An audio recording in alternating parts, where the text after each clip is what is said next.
लिखने वाले अपनी तकदीर टूटी कलम से भी लिख लेते हैं। जी हाँ, बस किस्मत को अपने हाथों से लिखने का जज्बा बना रहना चाहिए। Hey everyone, welcome to be banker. स्वागत है आपका आज की क्लास में। मैं हूँ प्रीति मैम और आज की क्लास में हम लोग सीखने वाले हैं रोज प्रयोग होने वाले महत्वपूर्ण अंग्रेजी शब्द। महत्वपूर्ण हैं, वाक्यों को बनाने में मदद करते हैं, तो क्लास को ध्यान से अटेंड करिएगा। क्लास को शुरू करने से पहले अगर चैनल पर नए हैं, पहली बार इस क्लास को देख रहे हैं, तो जल्दी से सब्सक्राइब करके इस बेल नोटिफिकेशन को ऑन करके ऑल नोटिफिकेशन क्लिक कर लीजिएगा, ताकि जब भी हमारी कोई नई क्लास आए आपको जरूर पता लग जाए। चलिए क्लास को शुरू करते हैं। सबसे पहला शब्द है, जब आप कभी कह रहे हो कभी नहीं। क्या कह रहे हो? कभी नहीं। इस्तेमाल होगा शब्द नेवर का। किसका इस्तेमाल होगा? इस्तेमाल होगा शब्द नेवर का। मैं उसे कभी नहीं बताऊंगा। I will never tell her. मैं उसे कभी नहीं बताऊंगा। I will never tell her. वह कभी शतरंज नहीं खेलती। She never plays chess. वह कभी शतरंज नहीं खेलती। She never plays chess. बढ़ते हैं आगे। रेयरली या हार्डली एवर, ये इस्तेमाल होता है जब आप कहना चाहते हो शायद ही कभी। मतलब कभी कभार, मतलब कभी, मतलब शायद ही कभी हो गया हो जिसका आपको याद भी नहीं है। शायद ही कभी, ऐसे में आप इस्तेमाल करेंगे शब्द रेयरली का या फिर हार्डली एवर का। जैसे मैं शायद ही कभी चॉकलेट खाता हूँ। आई रेयरली ईट चॉकलेट्स। मैं शायद ही कभी चॉकलेट खाता हूँ। आई रेयरली ईट चॉकलेट्स। वह शायद ही कभी हिंदी बोलती है। She rarely speaks Hindi. वह शायद ही कभी हिंदी बोलती है। She rarely speaks Hindi. बढ़ते हैं आगे। अगला शब्द है, शायद ही कभी के लिए एक और शब्द प्रयोग होता है, दैट इज सेलेडम। क्या इस्तेमाल होता है? सेलेडम। इस्तेमाल देखिए। रिया शायद ही कभी मुस्कुराती है। रिया सेलेडम स्माइल्स। रिया शायद ही कभी मुस्कुराती है। रिया सेलेडम स्माइल्स। वह शायद ही कभी गुस्सा होती है। वह शायद ही कभी गुस्सा होती है। She seldom gets angry. वह शायद ही कभी गुस्सा होती है। She seldom gets angry. बढ़ते हैं आगे। कभी कभार, कोई चीज जब आप कहते हो कभी कभार, आप इस्तेमाल करेंगे ओकेजनली। क्या इस्तेमाल करेंगे? आप इस्तेमाल करेंगे ओकेजनली, कभी कभार, यानी कि ओकेजनली। इस्तेमाल देखिए। यह कभी कभार होता है। It happens occasionally. यह कभी कभार होता है। इट हैपन्स ओकेजनली, मतलब जो कभी कभार होता हो।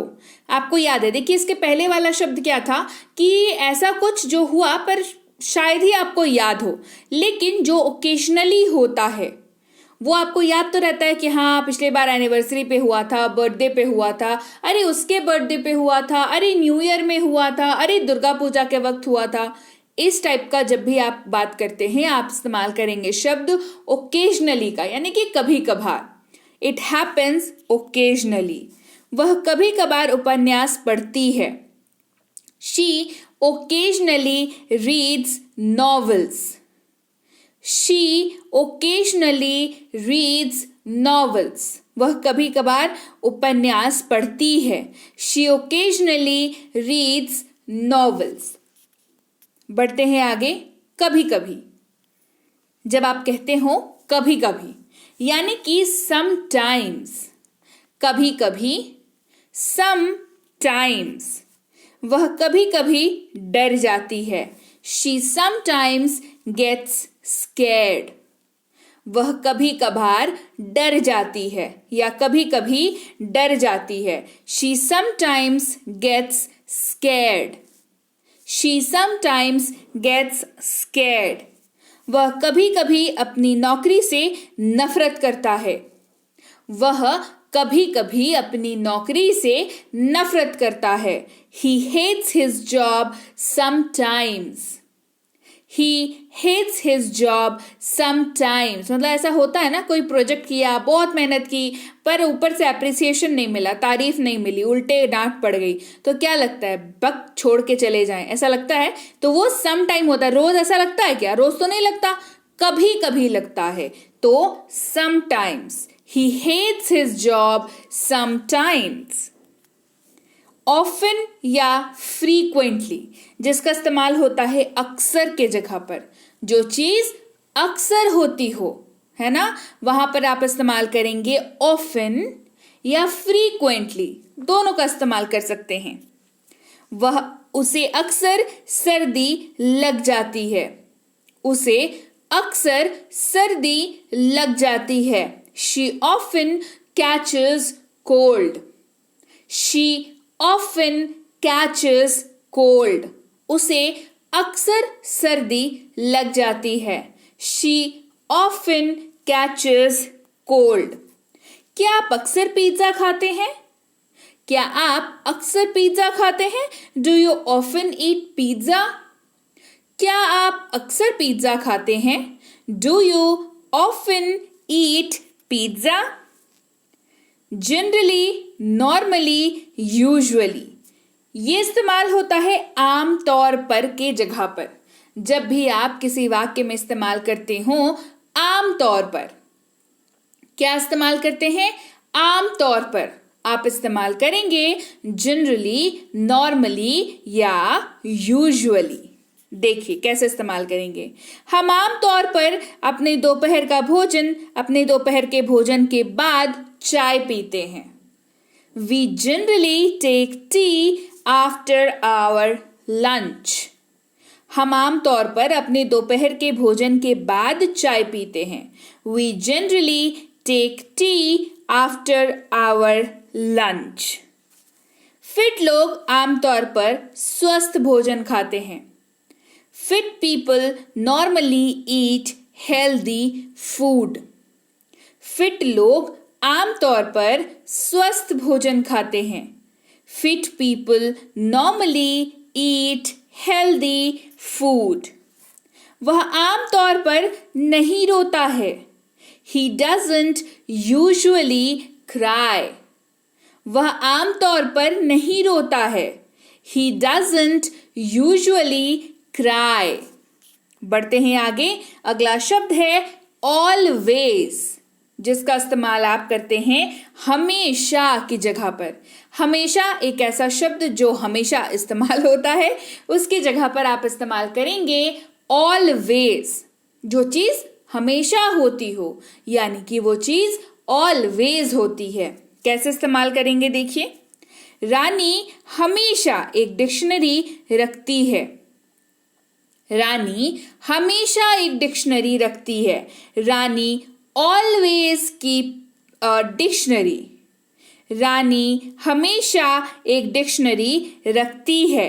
रानी ऑलवेज कीप्स अ डिक्शनरी। वह हमेशा अंग्रेजी बोलता है। ही ऑलवेज स्पीक्स इंग्लिश। वह हमेशा अंग्रेजी बोलता है। जरूर बी बैंकर का स्टूडेंट होगा। जी हाँ, वह हमेशा अंग्रेजी बोलता है। ही ऑलवेज स्पीक्स इंग्लिश। ऑलवेज मतलब क्या बताया? हमेशा। तो वो क्या करता है? हमेशा अंग्रेजी बोलता है। तो ही ऑलवेज स्पीक्स इंग्लिश। आ गई बात समझ में? तो चलिए, ये थी आज की क्लास। उम्मीद है आपको क्लास समझ आ गई। ये छोटे छोटे ऐसे शब्द मैंने आपको कराए जो डे टू डे लाइफ में बहुत ज़्यादा इस्तेमाल होते हैं। मतलब ऐसे ही जगहों पर ना मैंने देखा है स्टूडेंट्स फंसते हैं ट्रांसलेशन करते वक्त। वाक्यों को मन में जब आप कन्वर्ट कर रहे होते हैं, बस इन्हीं जगहों पर फंसते हैं। तो उस जगहों पर आप न फंसे। ये काम किसका है? मेरा है। मैंने आपको करा दिया क्लास। अब इसकी प्रैक्टिस करने का काम किसका है? जी आपका है। जरूर करिए इसको प्रैक्टिस, मन लगा के प्रैक्टिस करिए।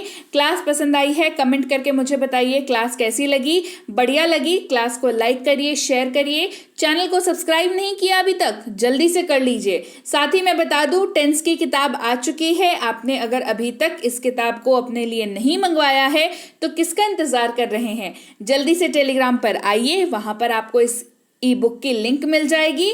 आप जा करके ज़रूर इस किताब को अपने लिए ले लीजिए। साथ ही अगर घर बैठे अंग्रेजी सीखना चाहते हैं तो basic plus spoken English course से बेहतर और कोई कोर्स नहीं है। इस कोर्स और इसकी ई बुक को अपने लिए मंगवा लीजिए। साथ ही मिनी स्पोकन इंग्लिश कोर्स और इसकी ई बुक को भी अपने लिए मंगवा लीजिए। चाहे टेंस की ई बुक मंगवानी हो, चाहे मिनी स्पोकन इंग्लिश कोर्स मंगवाना हो, उसकी ई बुक मंगवानी हो, या बेसिक प्लस कोर्स या उसकी ई बुक मंगवानी हो, तीनों ही सूरतों में आपको हमें ज्वाइन करना होगा टेलीग्राम पर। टेलीग्राम पर आएंगे, सर्च करेंगे बी बैंकर, सबसे पहला सर्च मिलेगा आपको बी बैंकर एजुकेशन सोल्यूशन के नाम से। 18,500 से ज़्यादा आपको वहाँ पर सब्सक्राइबर्स मिलेंगे।